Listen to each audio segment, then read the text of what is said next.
যাই হোক, অবশেষে আমরা বাইকটা তুলতে সক্ষম হলাম। তো দেখতেই পারছেন ওখান থেকে একদম নেমে এই জায়গাতে এখান থেকে পুরোটা আসছি।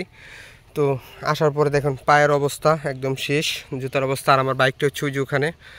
আর এখানে এই বাইকটা নামানোর উদ্দেশ্য দিয়ে এটাই যে আপনারা যারা নতুন চালক আছেন, যারা নতুন বিগিনার আছেন, তারা কিন্তু এই ধরনের সিচুয়েশনে পড়েন বা এই ধরনের যদি অবস্থানে পড়েন তাহলে আপনারা কী করবেন, তা আপনাদেরকে আমি সেটা দেখানোর জন্যই এই বাইকটা এখানে নামে আনলাম।